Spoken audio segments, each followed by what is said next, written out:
Pakistani flagged vessels or Pakistan's maritime interest will be regarded as a grave threat to our national security. We reserve the right to take all necessary measures in self-defense consistent with international law. Pakistan remains deeply concerned by attempts to draw the Kingdom of Saudi Arabia into the Middle East conflict and reiterates its unwavering support for the Kingdom's security, sovereignty, and territorial integrity. We issued a detailed press release yesterday on this subject, which you all covered. Last week, when Saudi Arabia was attacked by these armed groups in Yemen, Pakistan's Prime Minister Shahbaz Sharif made a very eloquent, strong statement. The Prime Minister warned that such attacks have, quote unquote, the potential to further undermine regional peace and stability. Given that the escalation has continued, the words of our Prime Minister resonate even more profoundly. Amid growing hostilities and armed attacks, Pakistan reiterates its call on all parties to exercise restraint. Pakistan is continuing its diplomatic outreach in support of dialogue and diplomacy. In this vein, Iranian Foreign Minister Iskandar Momini visited Pakistan this week. During his visit, he met our Prime Minister, the Interior Minister, as well as he held an important meeting with the Chief of Army Staff, Chief of Defense Forces and Chief of Army Staff. The visit reflects the two neighbors' close coordination on regional developments and Pakistan's continued diplomatic engagement with Iran. Pakistan has repeatedly called for restraint by all sides and has stated that the dialogue remains the only viable solution to prevent a regional conflict. And in the similar vein of our advocacy for dialogue and diplomacy, on 18th July, Deputy Prime Minister, Foreign Minister, Senator Mohammad Ishaq Dar spoke with the Kuwaiti Foreign Minister, Sheikh Jarrah Al Sabah, on regional developments, emphasizing de-escalation, respect for sovereignty, and implementation of the Islamabad MOU. Both sides agreed to remain in contact. Yesterday in Manila, the Deputy Prime Minister, Foreign Minister, Senator Mohammad Ishaq Dar met with the Egyptian Minister for Foreign Affairs, Immigration and Expatriates, Dr. Badr Abdul Ateh. This was on the sidelines of the ASEAN Regional Forum, and I'll explain about the ASEAN Regional Forum in a little while. But let me focus on this important meeting between Pakistan and Egypt's foreign ministers. The two leaders reviewed developments in the Middle East and underscored the importance of de-escalation and dialogue, while emphasizing respect for sovereignty and territorial integrity of all states. They also discussed the broader implication of regional instability, particularly for global maritime trade, energy security, and world economy. In Manila, the Deputy Prime Minister, Foreign Minister also held a very important meeting with the Foreign Minister of Oman, Sayyid Badr Abdul Hamad Al Busaidi. The two leaders exchanged views on the latest regional and national developments. The Omani Foreign Minister appreciated Pakistan's constructive role in promoting dialogue, de-escalation, and regional peace and security. Both sides expressed concern over the recent developments in the region, stressed the importance of upholding ceasefire, respect for international law, and working towards lasting peace and stability. The outreach of the Deputy Prime Minister, Foreign Minister, ladies and gentlemen, will continue in Bishkek, where he will be arriving today, inshallah, to lead the Pakistan delegation to the Shanghai Council of Foreign Affairs, CFM, the Council for Foreign Affairs, Foreign Ministers. This is the Shanghai platform for the member states' foreign ministers meeting. He will be in Kyrgyz Republic from 23rd to 24th July. I think we are about to issue or probably have issued a curtain raiser on this. And please do issue if it's not been issued. Let me state that during his visit, the Deputy Prime Minister, Foreign Minister, will call on the President of Kyrgyz Republic and hold a number of bilateral meetings with his counterparts from SCO member states on the sideline of this CFM meeting. Before being in Bishkek, the Deputy Prime Minister, as I said, is in Manila, where he reached yesterday to lead Pakistan's delegation at the 33rd ASEAN Regional Forum, ARF, ministerial meeting. Pakistan is an ARF member since 2004. We remain committed to promoting regional peace, stability, and cooperation through dialogue, and we remain a partner of ASEAN towards such endeavors. On the sideline, the Deputy Prime Minister, Foreign Minister, is holding bilateral meetings with the Philippine counterparts and other participating dignitaries. We have been updating you about these meetings, and please do follow our timelines for more such updates, because the Foreign Minister is holding these meetings as we speak in Manila. Yesterday, an important meeting was held in Manila between the Deputy Prime Minister, Foreign Minister, with the Foreign Minister of the Russian Federation, Mr. Sergei Lavrov. The two leaders reviewed the full spectrum of Pakistan-Russia bilateral relations and reaffirmed their commitment to further strengthening cooperation in a wide variety of subjects: trade, energy, connectivity, and other key areas, as well as enhancing coordination in multilateral forums. The Deputy Prime Minister, Foreign Minister also met Mr. Khalilur Rahman, the Foreign Minister of Bangladesh, and the President-elect of the 81st General Assembly of the United Nations. He will assume charge, I believe, in August or September this year as the President of the General Assembly. The Deputy Prime Minister, while in Manila, also visited the headquarters of the Asian Development Bank, where he met the Director General for Central and West Asia, Mr. Lie Gorez. They discussed the bank's development agenda and its partnership with Pakistan, and appreciated valuable contribution of Pakistani professionals, a number of them who are serving at the Asian Development Bank.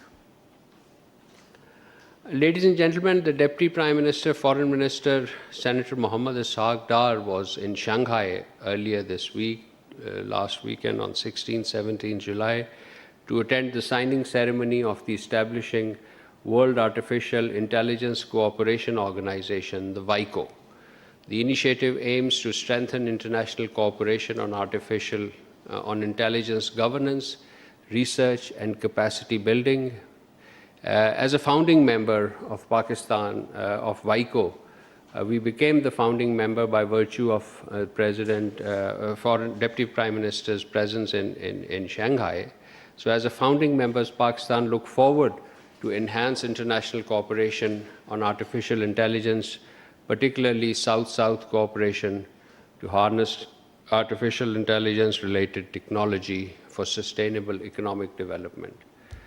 While in Shanghai, ladies and gentlemen, the Deputy Prime Minister also met with the Chinese Foreign Minister, Mr. Wang Yi. The two leaders discussed the implementation of CPEC, regional connectivity, SCO cooperation, trade, and Pakistan-China strategic partnership. They also reaffirmed Pakistan-China all-weather strategic cooperative partnership through a multifaceted sectoral cooperation. Ladies and gentlemen, you are aware Canada's Foreign Minister Her Excellency Anita Anand paid an official visit to Pakistan on 20th July 2026. This was the first visit by the Canadian Foreign Minister to Pakistan in the last 20 years. She met the Deputy Prime Minister, Foreign Minister here in the Ministry of Foreign Affairs, where official delegation level talks were held, and also met our Prime Minister. Both sides discussed bilateral trade, bilateral relations, trade, investment, regional and global developments, climate cooperation, and people-to-people contacts.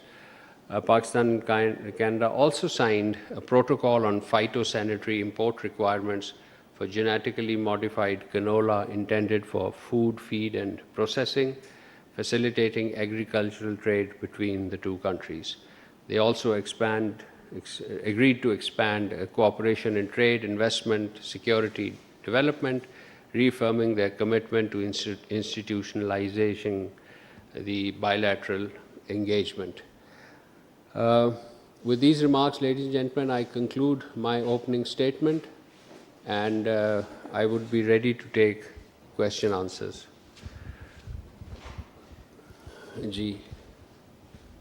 Zishan. Thank you, spokesperson. Many questions, but I'll ask this time just one. The European Union has published fifth GSP report. Generally, it's positive for Pakistan, but it also identifies several areas where European Union has expects further reforms from Pakistan. So your comment on it. Thank you. The European Commission has published its biannual GSP monitoring review report for 2023-25. This is a biannual cycle. The overall report covers 60 beneficiary countries. As part of this overall report, the Commission has published individual country assessment reports as well, including one on Pakistan that you mentioned. The assessment is the final monitoring report under the current GSP Plus framework on Pakistan's compliance with the 27 international conventions. So it's the final report, the last of such series. We appreciate the assessment report's acknowledgement of Pakistan's legislative progress during the reporting period and the country's continued compliance with the 27 international conventions. Nevertheless, I would be remiss if I do not express disappointment with the with the report's overall narrative, which does not present a sufficiently balanced picture of Pakistan's performance, understates the breadth of reforms undertaken since Pakistan joined GSP Plus in 2014, and places disproportionate emphasis on the lower than desirable level of progress in certain areas, few areas. GSP Plus remains central to Pakistan's economic relationship with the European Union, supporting exports, employment, women's economic participation, poverty reduction, and broader economic development. It is a mutually beneficial arrangement in that respect. Beyond GSP, Pakistan's EU cooperation extends to development, migration, counter-terrorism, regional stability, resilience, climate resilience, connectivity, and many other areas. We will remain constructively engaged with the European Commission and other EU institutions and remain committed to the effective implementation of international conventions underpinning the GSP framework.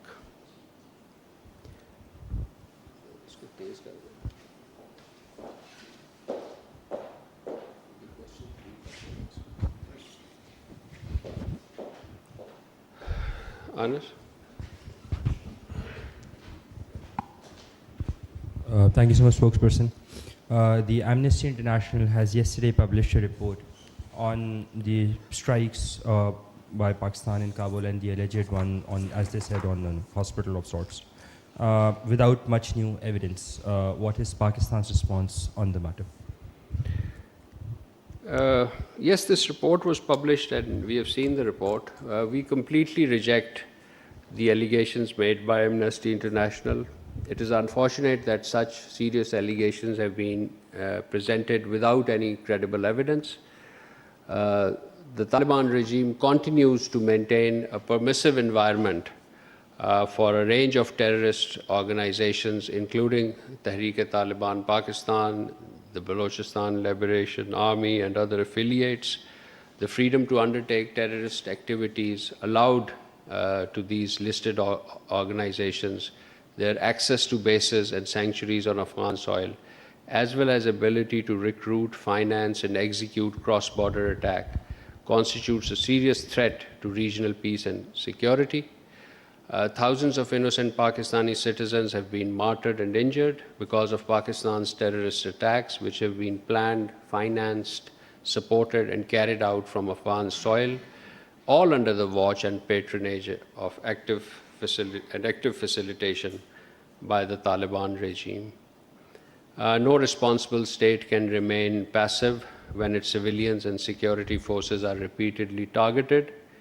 any military strikes by Pakistan were undertaken in exercise of its right to self-defense under principles of necessity and as a measure of last resort, and directed only and exclusively, and let me repeat, directed only and exclusively against terrorists and their logistical support bases in Afghanistan. Pakistan's response was proportionate to the level of threat, while strictly adhering to the principle of distinction and precaution and proportionality. The scale and scope of this action reflected restraint, particularly in light of the severity and frequency of terrorist attacks faced by Pakistan.